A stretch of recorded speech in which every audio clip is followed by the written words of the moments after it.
سلفائٹ episode 28۔ ہانم کو امید تھی کہ حشام اسے کبھی تنگ نہیں کرے گا، اور وہ اس کی امید پر پورا اترا تھا۔ 2 مہینے گزر چکے تھے، اس کا حشام سے دوبارہ سامنا نہیں ہوا تھا۔ اس کے آخری سیمیسٹر کے پیپر بھی ختم ہو گئے تھے۔ وہ اس دن کچھ کتابوں کو ایشو کروانے کے لیے سٹی لائبریری آئی تھی۔ کافی دیر ڈھونڈنے کے بعد بھی اس سے اپنی مطلوبہ کتاب نہیں ملی تھی۔ ہانم چنچلاتے ہوئے کاؤنٹر پر موجود لائبریرین کے پاس گئی تھی، لیکن جیسے ہی وہ کاؤنٹر پر پہنچی اسے وہاں اپنی مطلوبہ کتاب رکھی نظر آ گئی تھی۔ مجھے یہ کتاب چاہیے، اس نے وہاں بیٹھے لڑکے سے کہا۔ یہ کتاب تو آپ سے پہلے کوئی اور ایشو کروا چکا ہے، لڑکے نے بتایا تھا۔ کس نے ایشو کروائی ہے؟ ہانم پوچھ رہی تھی۔ حشام بن جبیل، وہ فون سننے باہر گئے ہیں، لڑکے نے کہتے ہوئے گلاس ڈور سے باہر اشارہ کیا تھا۔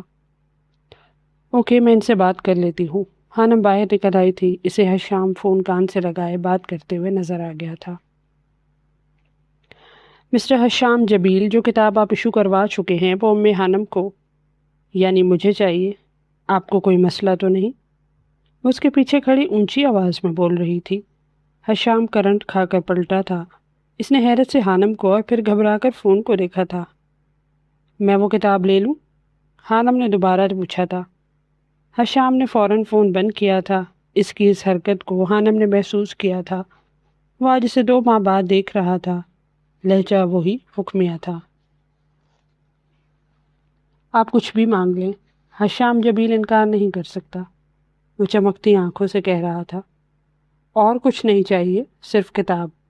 آپ آ کر لائبریرین سے بات کر لیں۔ وہ گویا حکم دیتی اندر کی طرف بڑھ گئی تھی۔ حشام مسکرا کر رہ گیا تھا۔ وہ لڑکی حکم دینے کے لیے ہی بنی تھی۔ وقت کیسے گزرتا ہے کچھ پتہ ہی نہیں چلتا۔ ایسا لگتا تھا جیسے ابھی کل ہی کی بات تھی جب یونیورسٹی میں ان کی کلاس کا پہلا دن تھا، اور اب وہ لوگ اپنے کورس کے 2 سال بھی پورے کر چکے تھے۔ انسان جن لوگوں کے ساتھ رہتا ہے، وقت گزرنے پر ان سے انسیت ہو ہی جاتی ہے۔ کچھ ایسا ہی ہانم کے ساتھ ہوا تھا۔ میڈی پوری کلاس کو لے کر کافی شاپ پر آیا تھا۔ یہ وہ کافی شاپ تھی جہاں وہ جاب کرتا تھا۔ اسے پہلی تنخواہ ملی تھی اور اسی خوشی میں وہ اپنی کلاس کو اسی شاپ میں کافی پلانے لایا تھا۔ اس شاپ میں اس کی البرٹ سے بہت اچھی دوستی ہو گئی تھی۔ ہانم اس کافی شاپ کو پہلے جانتی تھی۔ وہ پچھلے 6 ماہ سے اس شاپ پر آ رہی تھی۔ اسے یہاں کی چائے، جو البرٹ خاص طور پر اس کے لیے بناتا تھا، بہت پسند تھی۔ کلاس نے پوری شاپ میں شور و غل مچا رکھا تھا۔ کلاس کے لڑکے لڑکیاں کھلے دل سے کافی کی تعریف کر رہے تھے جو میڈی نے اپنے ہاتھ سے سب کے لیے بنائی تھی۔ وہ اسٹوڈنٹس کے درمیان گھرا سینے پر ہاتھ رکھ کر سر جھکا جھکا کر شکریہ ادا کر رہا تھا۔ ہانم کی نظریں آج بھی شاپ سے باہر تھیں۔ باہر سڑک پر چلتی گاڑیاں اسے اچھی لگ رہی تھی۔ اس نے سیاہ رنگ کی جینس پر گھٹنوں تک آتی لمبی قمیض پہنی ہوئی تھی، جس پر ٹخنوں سے اوپر تک آتا اونی کوٹ پہن رکھا تھا۔ سر پر اونی ٹوپی تھی جس سے اس نے بالوں کو چھپا رکھا تھا۔ اس کے سامنے رکھے کپ سے دھواں اٹھ رہا تھا۔ اچانک اسے عجیب سی بے چینی شروع ہو گئی تھی۔ اسے خود پر کسی کی نظروں کی تپش محسوس ہوئی تھی۔ ہانم نے چونک کر شاپ میں موجود لوگوں پر نظر دوڑائی تھی۔ اچانک اس کی نظر ایک کونے میں رکھی میز پر بیٹھے شخص پر پڑی تھی۔ اس کا چہرہ ہوڈی سے چھپا ہوا تھا۔ ہانم کے دیکھنے پر وہ چہرے کا رخ موڑ چکا تھا۔ جس طرح وہ بیٹھا تھا، ہانم کو سالوں پہلے کلاس کے آخری بینچ پر بیٹھا شخص یاد آتا تھا۔ آرجے، اف، میں بھی کیا سوچ رہی ہوں۔ ہانم نے اپنی ہی سوچ پر خود کو ڈپٹا تھا۔ کتنی ہی دیر کافی اور ماحول سے لطف اندوز ہونے کے بعد اس کی پوری کلاس کے اسٹوڈنٹس جا چکے تھے۔ کچھ سوچ کر ہانم بھی شاپ سے باہر نکل آئی تھی۔ اینجل، میڈی اس کے پیچھے لپکا تھا۔ ان 2-2.5 سالوں میں اس کی میڈی سے کافی بے تکلفی ہو گئی تھی۔ میڈی تو اسے اپنی سب سے اچھی دوست مانتا تھا۔ تم اکیلی جاؤ گی گھر؟ میں تمہیں چھوڑ دیتا ہوں، ہانم کے رکنے پر میڈی نے کہا تھا۔ میں کوئی بچی نہیں ہوں میڈی، پچھلے 2.5 سال سے میں پیرس میں آوارہ گردی کر رہی ہوں، اور تم مجھے گھر چھوڑنے کی بات کر رہے ہو۔ وہ ہنستی تھی۔ یہ بات واقعی سچ تھی۔ جیسے اس نے پہلے 2 سال گھر میں بند رہ کر گزارے تھے، ویسے ہی اب اس نے یہ 2.5 سال کا عرصہ پیرس کی سڑکوں پر گھومتے گزارا تھا۔ لیکن پھر بھی تم اپنی شاپ سنبھالو، میں چلی جاؤں گی، وہ مسکرا کر کہتی آگے بڑھ گئی تھی۔ وہ دونوں سڑک کے درمیان کھڑے تھے۔ ٹریفک زیادہ نہیں تھی اور اس سڑک پر بہت زیادہ گاڑیاں نہیں ہوتی تھی۔ جیسے ہی میڈی آگے بڑھا، سامنے سے آتی ڈبل ڈیکر بس کو دیکھ کر اس کے ہوش اڑ گئے تھے۔ بس کافی سپیڈ سے آ رہی تھی۔ وہ اچھل کر سائڈ پر ہوا تھا، لیکن یہ کیا؟ بس کا رخ بھی اس کی طرف ہو گیا تھا۔ میڈی چلاتے ہوئے جس طرف کو بھی ہوتا تھا، بس کا رخ اسی جانب ہو جاتا تھا۔ لوگ تماشا دیکھ رہے تھے اور بس اور اس کے درمیان تھوڑا سا فاصلہ رہ گیا تھا۔ اس سے پہلے کہ بس اسے اڑاتی، کسی نے اسے بازو سے پکڑ کر کھینچا اور بس جس جگہ پر وہ ایک پل پہلے کھڑا تھا وہاں سے گزر کر تھوڑا آگے جا کر رکی تھی۔ میڈی نے ڈرتے ڈرتے آنکھیں کھولی تھی اور پھر اپنے سامنے کھڑے شخص کو دیکھ کر ڈر کر پیچھے ہوا۔ وہ ایک لڑکا تھا جس نے ہوڈی پہنی ہوئی تھی اور اس کے گال پر جلے ہوئے کا نشان تھا۔ لڑکے نے دونوں ہاتھ اٹھا کر اسے ریلیکس رہنے کا اشارہ کیا تھا۔ سوری برو، گاڑی میں کچھ مسئلہ ہو گیا تھا، بریک نہیں لگ رہی تھی۔ تمہیں اس شخص کا شکریہ ادا کرنا چاہیے جس نے مجھے جیل جانے اور تمہیں ہیون میں جانے سے بچا لیا، بس سے ایک آدمی نے اتر کر کہا تھا۔ بہت بہت شکریہ، میڈی نے جلے ہوئے لڑکے کا ہاتھ تھام کر کہا تھا۔ میڈی ایک جذباتی لڑکا تھا اور اس کے ساتھ ساتھ وہ بہت پیار کرنے والا ایک اچھا انسان تھا۔ ویسے تو وہ بہت چالاک اور شرارتی مشہور تھا، لیکن وہ نہیں جانتا تھا کہ وہ اتنا بڑا ہی بیوقوف بھی تھا۔ تمہارا نام کیا ہے؟ میڈی نے پوچھا تھا۔ میرا نام مون ہے اور میں بول نہیں سکتا۔ لڑکے نے فٹافٹ اپنا موبائل نکال کر اس پر ٹائپ کر کے بتایا تھا۔ اسے اندازہ ہو گیا تھا کہ میڈی کو اشاروں کی زبان سمجھ نہیں آنے والی۔ اوہ، اندر آؤ آؤ۔ میڈی اسے لے کر شاپ کے اندر آ گیا تھا۔ وہ اس کا احسان مند تھا۔ کہاں رہتے ہو تم؟ اس شہر میں نئے ہو کیا؟ میڈی کی بات پر مون نے اس بات میں سر ہلا دیا تھا۔ ضرور روزگار کے لیے آئے ہوگے۔ مون نے پھر اس بات میں سر ہلایا تھا۔ خیر کوئی نہیں، آج سے تم میرے ساتھ رہو گے۔ میڈی کی بات سن کر مون کی آنکھیں چمکی تھی اور پھر اس نے میڈی کا شکریہ ادا کیا تھا، جبکہ میڈی اس کے جلے ہوئے چہرے اور قوت گویائی سے محروم دیکھ کر افسوس کر کے رہ گیا تھا۔ اگلے دن ہانم شاپ پر آئی تو میڈی نے اسے سارا واقعہ سنایا تھا۔ وہ ہنس ہنس کر پاگل ہو گئی تھی۔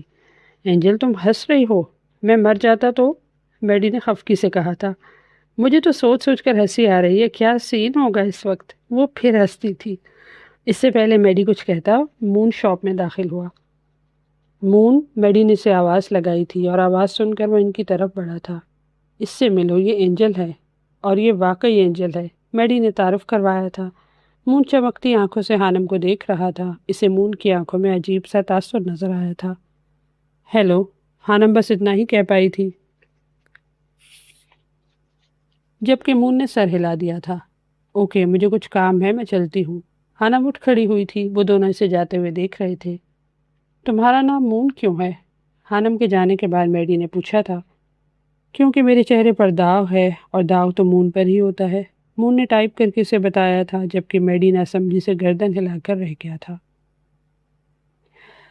اور پھر ایک نیا سلسلہ شروع ہو گیا تھا۔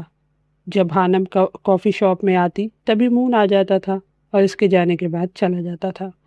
وہ جہاں بھی جاتی تھی وہ اس کا پیچھا کرتا تھا۔ وہ سارا دن غائب رہ کر رات کو میڈی کے گھر پہنچتا تھا۔ ہانم کا پیچھا کرنے والی بات سب سے پہلے البرٹ نے نوٹ کی تھی۔ مجھے لگتا ہے وہ اینجل میں دلچسپی لے رہا ہے۔ اس سے پہلے وہ کوئی قدم اٹھائے تو میں کچھ کرنا چاہیے۔ البرٹ کی بات سن کر میڈی سوچ میں پڑ گیا تھا۔ وہ خود ڈزنی لینڈ پر ہانم کے پیچھے مون کو دیکھ چکا تھا۔ اسے احساس ہو رہا تھا جیسے اس نے مون کو اپنے پاس رکھ کر بہت بڑی غلطی کر دی تھی۔ اس سے پہلے مون کچھ کرتا، میڈی نے ہانم کو پروپوز کر دیا تھا۔ اس کی بات سن کر ہانم کتنی دیر ہنستی رہی تھی۔ شاید تم عمر میں بھی مجھ سے چھوٹے ہو میڈی، تم نے ایسا کیوں سوچا؟ وہ پاگلوں کی طرح ہنس رہی تھی۔ جی نہیں، میں چھوٹا نہیں ہوں۔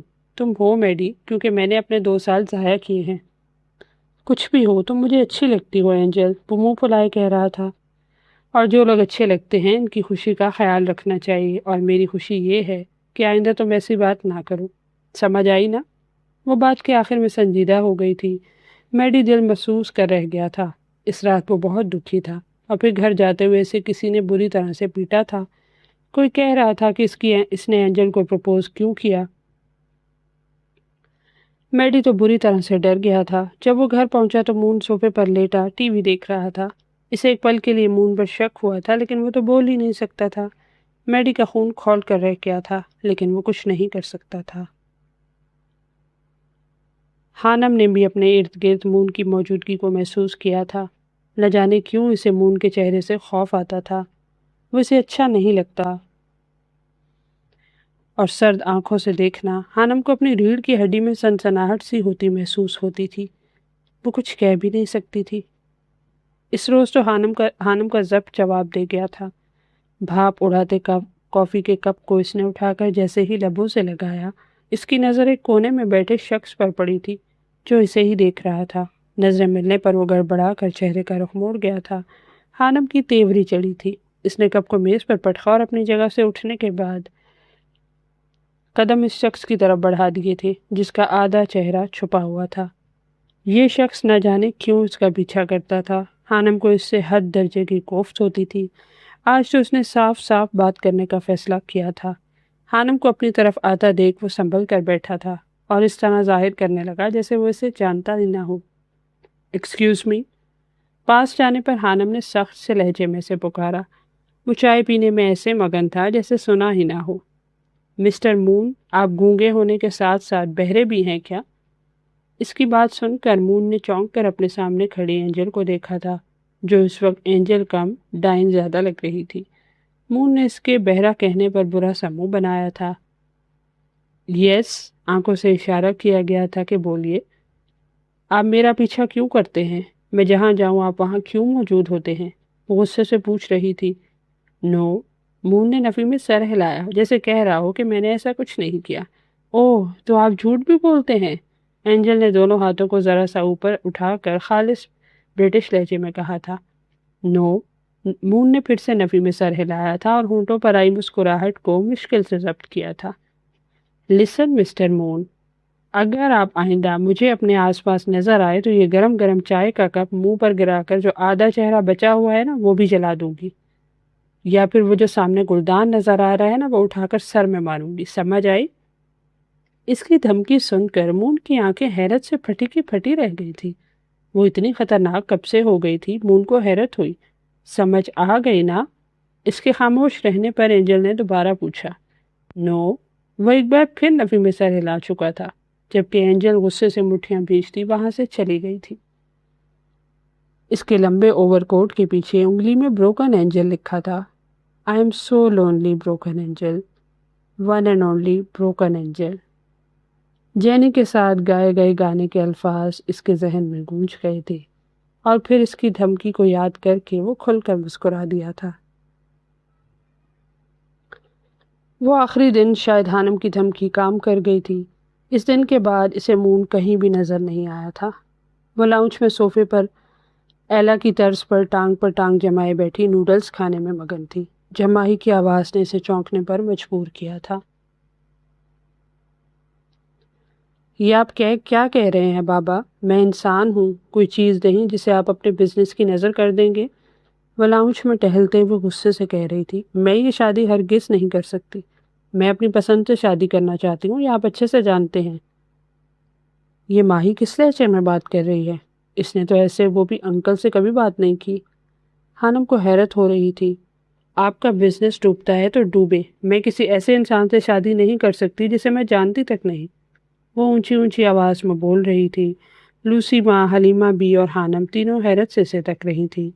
آپ ٹھیک سمجھ رہے ہیں بابا، میں بہت بدل گئی ہوں، تو میں کیا کروں اگر آپ کی طبیعت خراب ہے؟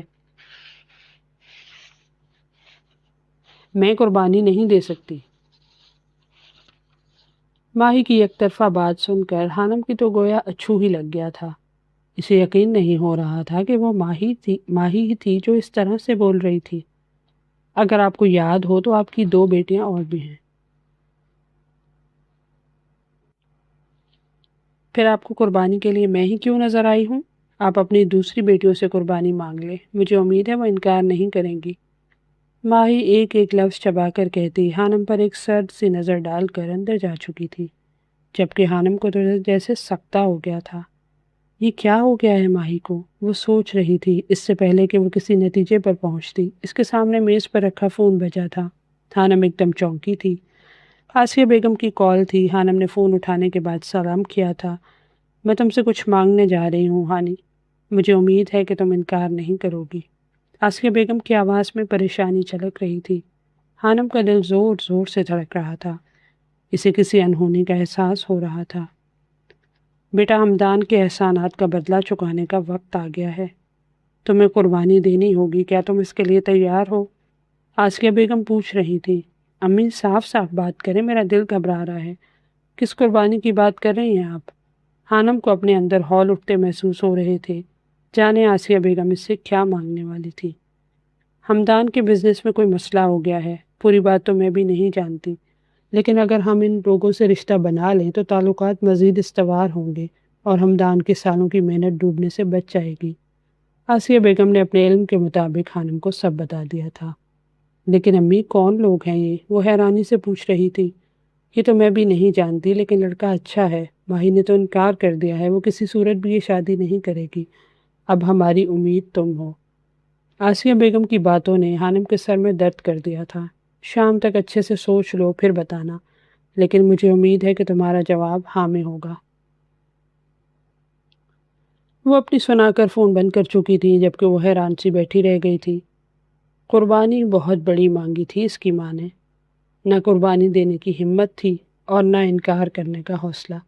وہ اٹھ کر اپنے کمرے کی طرف بڑھ گئی تھی۔ شام ہونے ہی والی تھی۔ خانم کو سمجھ نہیں آ رہا تھا کہ کیا جواب دے۔ وہ ماہی سے اس وقت تفصیل بھی نہیں پوچھ سکتی تھی، کیونکہ وہ پہلے ہی بہت غصے میں تھی۔ اس نے ایک پل کو سوچا تھا کہ ماہم کا نکاح کروا دے گھر والوں سے کہہ کر، لیکن دوسرے ہی پل اس نے اپنے دماغ سے یہ سوچ نکال دی تھی، جو کام وہ خود نہیں کر سکتی تھی، کیسے مطلب پرستوں کی طرح اس چیز کی قربانی ماہم سے مانگ سکتی تھی۔ رات کو ماہی اس کے کمرے میں آئی تھی۔ تم نے شادی کے لیے ہاں کر دی؟ وہ حیرانی اور خوشی کے ملے جلے تاثرات سے خانم کو دیکھ رہی تھی۔ شادی نہیں، صرف نکاح کے لیے، خانم نے جواب دیا تھا۔ ہاں وہی میری جان، مجھے یقین نہیں ہوتا کہ تم اتنی جلدی کیسے مان گئی ہو۔ ماہین نے آگے بڑھ کر اس کے گال پر پیار کیا تھا۔ خانم نے حیرت سے دنگ اسے دیکھ رہی تھی۔ یہ صبح والی ماہی تو کہیں سے بھی نہیں لگ رہی تھی، یہ تو بہت خوش نظر آ رہی تھی، انتہائی خوش۔